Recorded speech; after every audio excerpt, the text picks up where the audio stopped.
कृष्णा। राधे राधे भक्तों, आप सभी को महाशिवरात्रि की ढेरों सारी शुभकामनाएं। जैसे सभी को पता है जी, आज ही के दिन शिव पार्वती एक हुए थे, उनको विवाह बंधन में बांधे गए थे, इसीलिए इस दिन को महाशिवरात्रि के नाम से जाना जाता है। तो सभी बच्चे भी रेडी होंगे, सभी का स्नान नहीं हुआ है, चलिए स्नान करवाते हैं। और सभी का पोशाक आ चुके हैं। तो ये सब पोशाक ना होली के लिए आए थे, लेकिन बच्चे जिद कर रहे, बोले मैया आज ही पहनना है। चलो कोई बात नहीं, आज ही पहना देते हैं। और दर्शन करिए, आपके प्यारे से लाडले घनश्याम बाबू से मिलिए। तो शिव जी का स्नान हो चुके हैं, सारे बच्चों का भी मैं स्नान करवा लिया है, पोशाक भी धारण कर लिया है। लेकिन हमारे जो दूल्हे राजा है आज हमारे घनश्याम बाबू, तो उनको श्रृंगार करना था, तो इसलिए आप सभी के सामने ही हम श्रृंगार करवाते हैं उनको। चलिए रेडी करते हैं। सबसे पहले उन्होंने धोती और पटका पहने हैं। और पता है घनश्याम आज क्यों इस स्वरूप में आप सभी को दर्शन दे रहे हैं? क्योंकि आज ही के दिन ना शिव जी का एक बहुत सुंदर सा नामकरण हुआ था। आपको पता है भक्तों, जैसे गौरी माता मतलब हमारे पार्वती के वहाँ गए थे शादी के दिन कैलाश छोड़ के, तो एकदम बन ढन के राजा बन के नहीं गए थे हमारे जो भोलेनाथ है। वो जैसे 365 दिन रहते हैं ना, बाघ छल पहन के, गले पे सर्प, हाथों पे त्रिशूल, जटाई में गंगा सब और नंदी की सवारी करते हुए वो गए थे पार्वती से मिलने, मतलब शादी करने के लिए। तो उधर जाके तो जो पार्वती मैया है ना, उनका जो मन मायके वाले हैं वो तो सब डर गए थे। बोले ये कौन सा दूल्हा है जो कैसे बन के आ गए, ना कुछ पहना है, मतलब ना मुकुट है, ना जूती है, ना शेरवानी है, कुछ भी नहीं है, वैसे ही आ गए। तो सब लोग डर गए। लेकिन माता जो है ना हमारे पार्वती, वो माता एकदम से एक ही पलक में देख ही रहे थे। तो सब ने पूछा अरे आपको नहीं डर लग रहे थे, आपके दूल्हा कैसे बन के आ गए ऐसे? मेरे मतलब जो पार्वती के बाबा मैया है वो बोल रहे हमारा तो नाक कट जाएगा वैसे वैसे। तो पार्वती ऐसे ही देख रहे थे। तो फिर सब ने पूछा अरे आप क्या देख रहे हो इतना, उनको तो कुछ देखने का लायक ही नहीं है ऐसे। तो उन्होंने बोला इतना सुंदर स्वरूप है उनका, फिर आप बोल रहे हो जो उनको देखने के लायक नहीं है, वो तो बहुत सुंदर लग रहे। तो फिर बोले आपको कैसे? वो तो मैं तो अंतरात्मा से देख रही थी, वो तो कितना सुंदर लग रहे थे, दिव्य आलो, एकदम सफ़ेद सफ़ेद आलू आ रहे थे, इतना दिव्य आलोकित उनका चेहरा है, इतना सुंदर उनका चेहरा है, ऐसे बोल रहे थे। फिर जो है ना हमारे भोलेनाथ का मन जो है ना बहुत भोले है, तो उनका ये सुन के ना उनका मन में थोड़ा सा ये आ गया, अरे सच में तुम्हें कैसे आ गई? फिर भी पार्वती ने मुझे इतना सुंदर बोला। तो उन्होंने बोला ठीक है, आज मैं पार्वती के लिए मेरा जो श्रृंगार है वो चेंज करेंगे, दूसरा श्रृंगार में आज मैं उनको दर्शन देंगे। तो उन्होंने नारायण से जाके बोले, और नारायण ने उनको इतना सुंदर सजाया था, चांद से भी सुंदर सजा के दिया था। इसीलिए उस दिन का उनका नाम हुआ था चंद्रशेखर। तो आज हमारे जो घनश्याम बाबू है ना, उन्होंने आज दूल्हे राजा का स्वरूप में आप सभी को दर्शन देंगे, भोलेनाथ के स्वरूप में।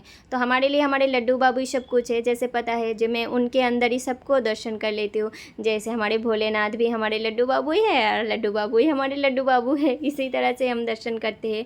तो आज हमारे जो घनश्याम बाबू है ना, वो शिव जी के अनोखी जो चंद्रशेखर के दर्शन है वो आप सभी को देंगे। तो इसीलिए और गौरी माता के रूप में दर्शन देंगे हमारे शिव जी। तो इधर मिलिए, आपके प्यारे से लाडले भी बैठे हैं और बारात में आ रहे हैं सब भाई।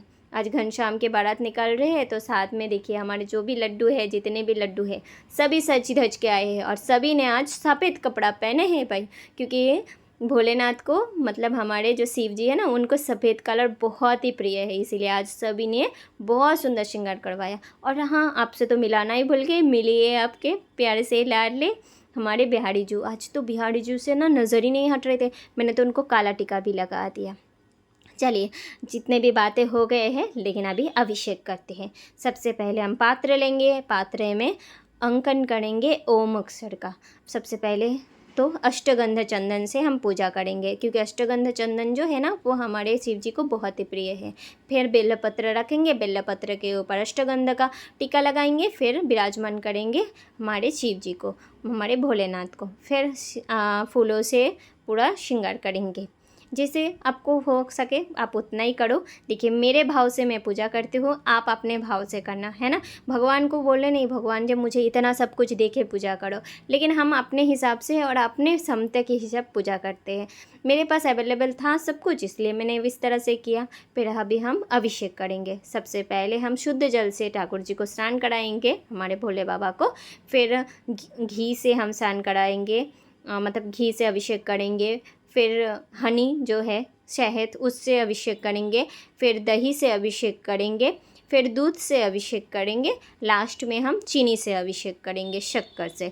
आप चाहे तो पांचों चीज़ को एक साथ मिला के अभिषेक कर सकते हो, और नहीं तो मेरे साथ अलग अलग भी कर सकते हो। और सारे बच्चों का भी मैंने आज अभिषेक किया है दही दूध घी से पंचामृत से, लेकिन मैं वो वीडियो नहीं डाल रही हूँ क्योंकि बहुत बड़ा हो जाएंगे। और ऐसे भी आप सभी को पता है जैसे आप बच्चे जब स्नान करते हैं कितना टाइम लगता है, और सभी बच्चों का अभिषेक मैंने ऑलरेडी आप सभी के साथ शेयर कर चुकी हूँ। इसीलिए आज हमारे भोले भंडार का दिन है, तो हम भोले बाबा का स्नान और श्रृंगार आपके साथ दर्शन कराएंगे। उसके बाद फिर गंगा जल से उनको स्नान कराएंगे। अगर आपके पास गंगा जल नहीं है तो जल को शुद्ध बना लीजिए।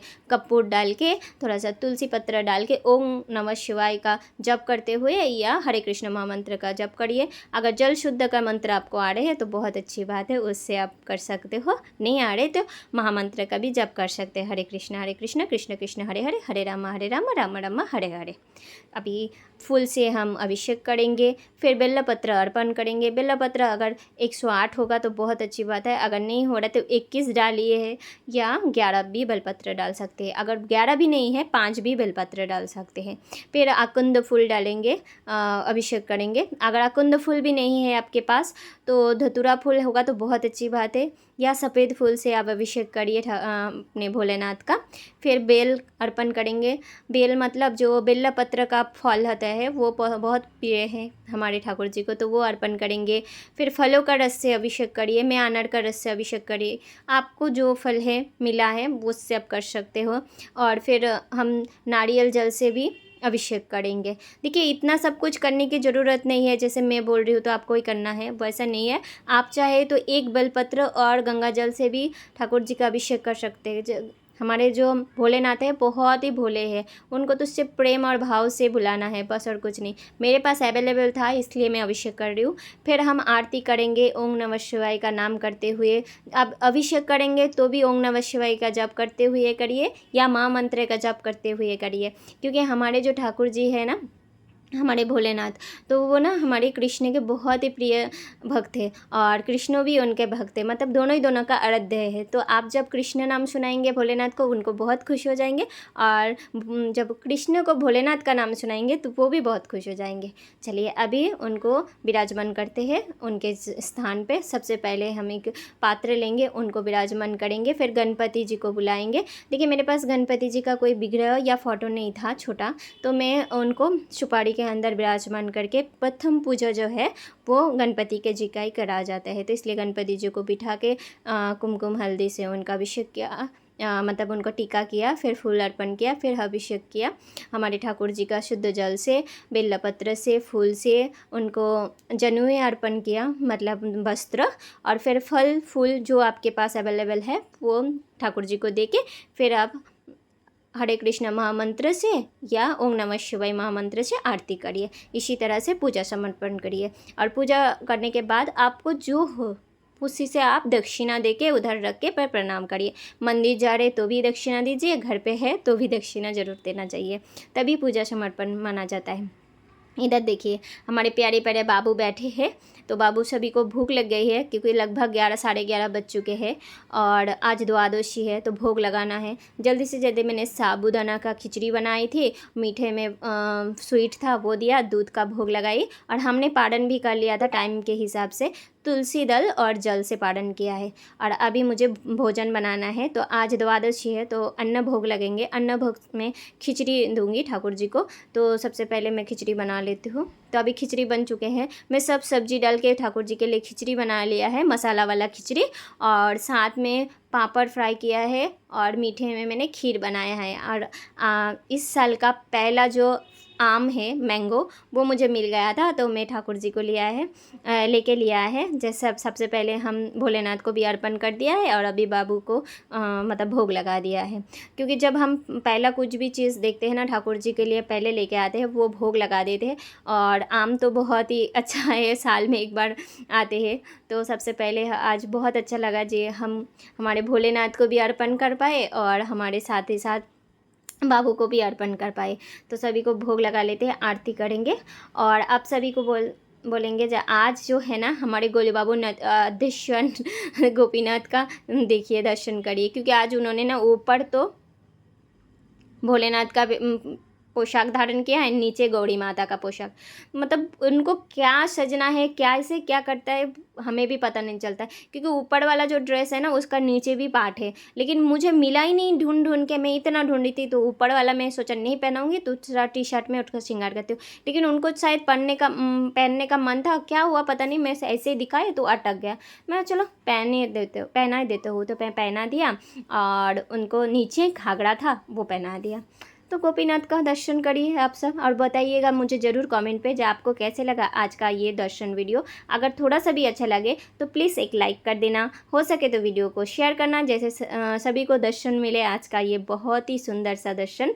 और मुझे कमेंट पे बताना आप किस तरह से मनाते हो महाशिवरात्रि, और कुछ मैं गलत कर रही हूँ तो ज़रूर बताना, मैं सही करने का कोशिश करूँगी और आपके बातों का अनुसरण करेंगे। चलिए जल्दी से जल्दी बच्चों का मुंह हाथ धुला देते हैं, फिर उनको शयन में भी देना है और आज का आरती दर्शन करिए, महाआरती। और तो आज का ब्लॉग यहीं पे विश्राम देते हैं, फिर मिलते हैं नए सेवा ब्लॉग के साथ। राधे राधे।